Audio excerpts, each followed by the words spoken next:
The Escalante is canyon country, a destination for canyoneers across America and the world.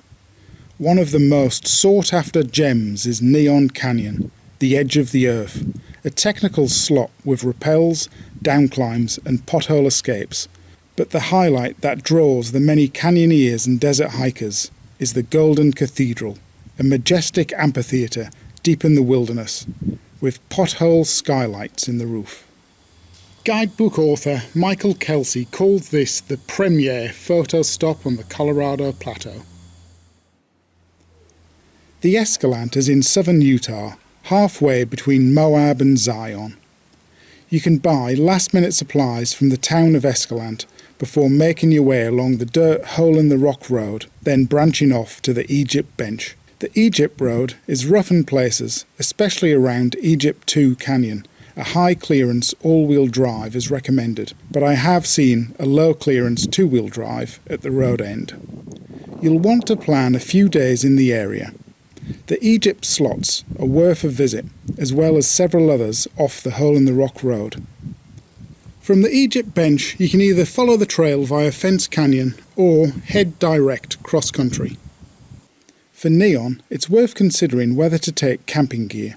Just a few minutes down the Escalante River is Ringtail Canyon, which makes for a great first-day objective after the hike-in. Ringtail has a dark corridor which can be accessed from below. If entering from above, you will find a couple of potholes that you'll need to escape. There is a good campsite at the mouth of Neon into the Escalante. To approach the head of the canyon, you can rim walk a trail on the northern rim, catching glimpses of the challenges in the depths below. It's only the second bend up Neon. There's a track. It's the only place where you can get out on the left-hand side. Oh, the trail along the side of Neon is quite impressive. I think there's a cow trail above us. We're just on a canyoner's trail. Oh, we're looking at the North Fork Junction, a little side canyon just in front of it. There are several entry options. We chose a downclimb slot entry just below where the North Fork joins. That makes for a shorter day, which works well for those planning on returning to their car on the Egypt Bench that night. Is that going to be lowered? Well, this crack should take us down into Neon. It's like a fault line crack. Goes at a pretty constant angle. Easy entry. So looking back up, it does feel a bit of a cheat coming in, and there's plenty of canyon still around. But anyway, allows us to get back to the car today. This entry immediately places you into a nice section of narrows. Clearly it has water in often, but completely dry right now. Now there's male stemming across a mini pothole. So often this early section has lots of wading and swimming, but I guess we're in the middle of a drought. Lake Powell is struggling for water, and it's looking like the rain from the last 3 days didn't really hit Neon, so the deepest pool is probably going to be about waist deep.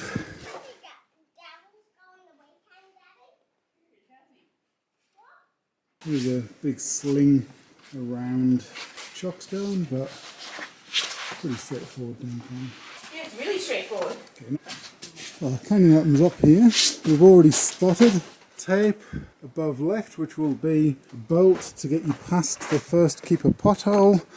You can rappel in, but it's not that wide. It would be pretty straightforward to bridge across the top and get down at the far end. The keeper is dry at the moment. The first keeper pothole was surprisingly easy to stem across, albeit with exposure and a precision downclimb required to hit the down canyon lip. We elected to climb out and rappel back in below the pothole. From the climb up, it's an easy ledge walk across to the bolt. Our visit was during a particularly dry spell. We expected a fairly dry canyon. It's important to note that Neon often holds a lot of water, with several swims and prolonged periods in the water. Wetsuits are a sensible consideration, even in summer. Looking back down into the pothole there, probably 12 foot. Abseil in there.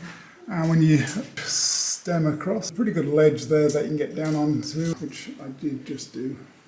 Ryan's found 2 frogs. After the first keeper pothole, the canyon opens up entirely. There were 3 spots there where you could friction out, probably 4th class, maybe 5.0. You've got back to some narrows. The final 500 yards or so through to the Golden Cathedral. Right, well, it's a fair drop down into these narrows. Does look a down climb, but we'll lower Ryan down through there. Now down climbing with trekking shoes on, horrible grip, but all sort of outward sloping, but you can certainly jam yourself in. And then to exit, we have to come up to the left. I'm surprised it's not called a keeper pothole. This is looking very slippery to climb out. Yeah, well, that was an unexpected slippery climb. It was pretty straightforward. Oh, there we go. So there's sort of a lip, but you've got to get your right foot quite high there. That's it. Some uncoordinated climbing. Yeah, well, as Mel pointed out, the reason people don't talk about that little pothole there is because the level of the water is just above Mel's head there. You can see it's quite clear in the canyon where the water level is, so people just swim across there. Little snake there blocking our path, so we're going to have to friction around the right.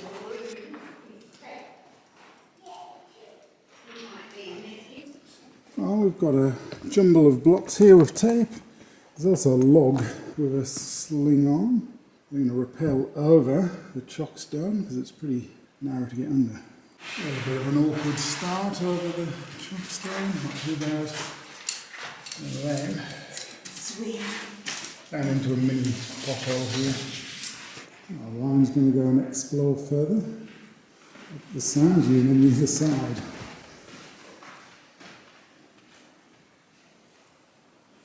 Well, that's looking back in. You now just walk through. How bizarre. You can see where the water level would normally be, just up to the lip.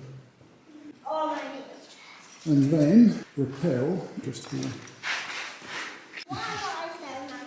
Okay, so an arch has been slain. And then on the other side is the second keeper pothole, which is dry, and it's about a knee-high step to get out. The second keeper has been full of sand for a couple of years now, but be prepared, it could flush out with a flood. And we've got an open area, and there should be a drop down into the Golden Cathedral just ahead. And that's looking down into the Golden Cathedral, down through a pothole. Mum, there's even a bloke in it, but I don't think. I think it's fancy the water. Inside the pothole, just about to rappel down. The first known descent of the canyon was in October 1977, one of many first descents by Dennis Turville, along with Mike Bogart and Janice Hansen. They descended the whole canyon, top to bottom, in a 3-day round trip, all of the potholes and rappels. They named the canyon Edge of the Earth, because that's what it looked like when rim walking. Dennis and Mike were very secretive about their first descents, so the canyon name wasn't known for many years. The name Neon was likely given by photographer John Telford in his 1989 photo book.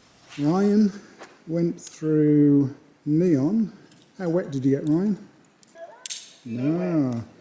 And the only bit of water was the Golden Cathedral. The final rappel must be one of the most dramatic and spectacular in the world, through an ancient pothole, free hanging down into a grand, majestic chamber, a natural cathedral. The majority of slot canyons on the Colorado Plateau are in the Navajo layer of sandstone. However, Neon is in the Wingate layer of sandstone at a lower elevation.